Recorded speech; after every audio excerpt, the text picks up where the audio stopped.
Mudah-mudahan tidak tersiar lagi Pak Haris ya. Terima kasih. Silakan Bu Sekjen. Baik, terima kasih. Bismillahirrahmanirrahim. Bapak, Ibu, pimpinan dan anggota Komisi 10, atas izin Pak Menteri, izinkan saya untuk menyampaikan informasi terkait dengan postur anggaran pendidikan khususnya untuk tahun 2024.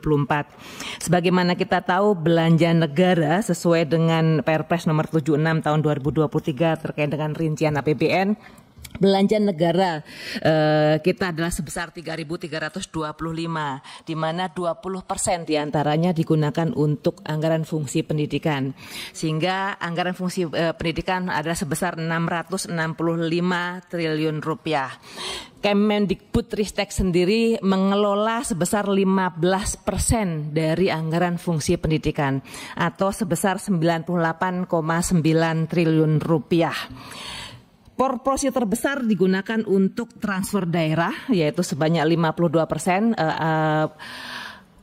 grafik biru di sebelah kiri, dengan anggaran sejumlah 346,5 triliun. Digunakan untuk dana alokasi umum dan dana alokasi khusus, baik itu untuk fisik maupun non-fisik. Untuk DAU mencakup juga gaji dan tunjangan pegawai negeri sipil yang ada di daerah. Kemudian ada 33% lainnya, yaitu sebesar 219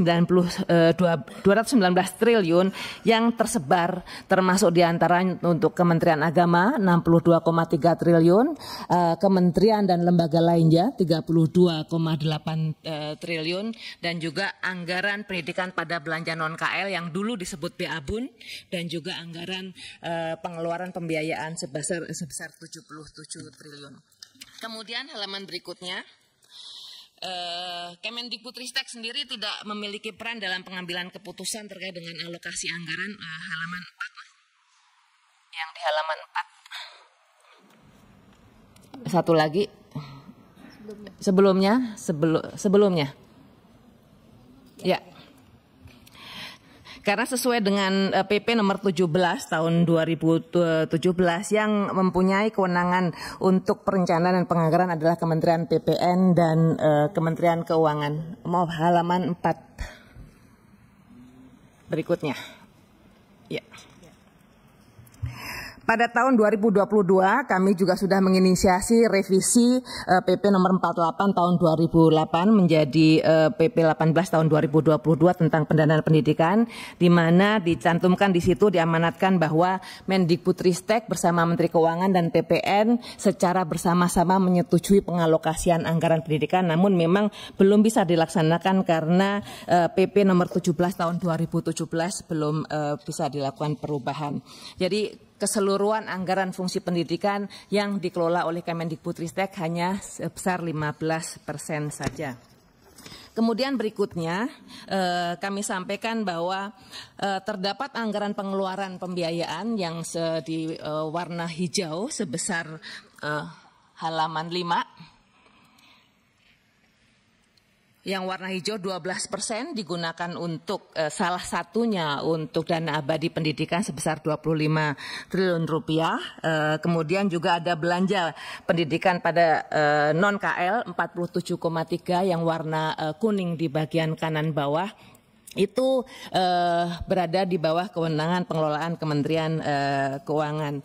Untuk dana LPDP sendiri, sebagai anggota Dewan Penyantun, Pak Mendikbudristek selalu menyampaikan bahwa anggaran tersebut bisa digunakan untuk yang lain-lain, termasuk diantaranya untuk pendidikan non-gelar. Semula alokasi anggaran dana abadi pendidikan lebih banyak untuk pendidikan gelar. Sekarang dengan adanya masukan-masukan dari Kemendikbudristek, banyak yang digunakan juga untuk non-gelar, termasuk juga untuk mikro kredensial baik di dalam maupun di luar negeri.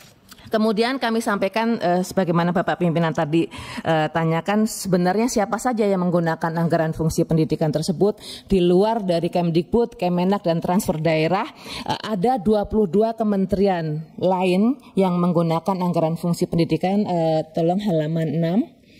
Jadi dari Menteri Keuangan, Kementerian Pertanian, Perindustrian, Energi dan Sumber Daya Mineral sampai dengan Badan Riset dan Inovasi Nasional atau BRIN mendapatkan alokasi anggaran fungsi pendidikan yang jumlahnya sebagaimana tertera di dalam halaman sebelumnya 32,8 triliun rupiah untuk KL yang lain. Kebijakan di masing-masing KL ditentukan oleh kementerian masing-masing. Kemendikbudristek tidak punya kewenangan untuk memberikan masukan terhadap penggunaan anggaran tersebut. Kemudian pada tahun 2022 kami menginisiasi PP nomor 57 tahun 2022 tentang perguruan tinggi kementerian lembaga atau kita sebut sebagai PTKL, dan disepakati bahwa PTKL harus teknis, spesifik dan tidak tumpang tindih dengan program studi yang ada di perguruan tinggi di bawah pembinaan Kemendikbudristek. Kemudian juga standar biaya PTKL harus mengikuti standar biaya Kemendikbudristek. Jadi ini yang menjadi PR kami. Bagaimana memastikan PTKL semua yang ada di kementerian lembaga lain nanti mengacu kepada kebijakan yang sama. Kemudian berikutnya kami sedikit rinci terkait dengan anggaran yang dikelola oleh Kemendikbudristek. Total sesuai Pagu sebesar 98,987 triliun rupiah. Rupiah murni untuk operasional saja 18,4 triliun. Untuk rupiah murni non operasional ada 69 triliun. Yang lainnya merupakan rupiah murni pendamping. Ini ada pendamping dari pinjaman dan hibah luar negeri. Kemudian juga ada penerimaan non pajak, kemudian juga ada BLU karena ada perguruan tinggi utamanya yang statusnya BLU dan dua BLU lain di tingkat pusat yang ada di bawah pengelolaan Kemdikbudristek. Dan selain itu juga ada pendanaan dari pinjaman dan hibah luar negeri untuk perguruan tinggi dan SPSN yang juga sebagian besar digunakan untuk perguruan tinggi baik PT akademik maupun vokasi. Dari sejumlah anggaran tersebut 45,69 digunakan untuk pendanaan yang sifatnya wajib yang tidak mungkin tidak, dari mulai program Indonesia Pintar, KIP kuliah, kemudian berbagai tunjangan baik itu guru maupun dosen termasuk guru besar untuk non ASN juga kita sediakan anggarannya, dan juga BOPTN baik itu untuk BOPTN penelitian maupun non penelitian.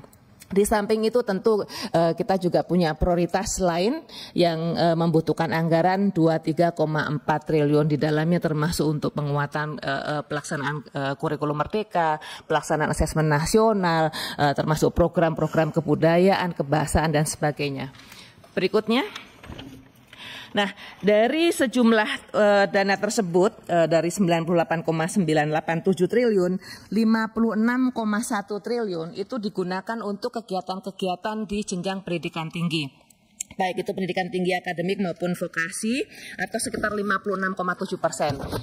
Penggunaannya untuk apa? Sebagaimana tertuang di dalam halaman 8 sampai dengan halaman 11, kami sampaikan bahwa pemerintah terus memberikan dukungan bagi mahasiswa tidak mampu melalui KIP kuliah yang anggarannya sendiri tahun sekarang sudah 13,99 triliun, artinya 14 triliun untuk program ini saja, ditambah dengan afirmasi mahasiswa untuk daerah tertinggal.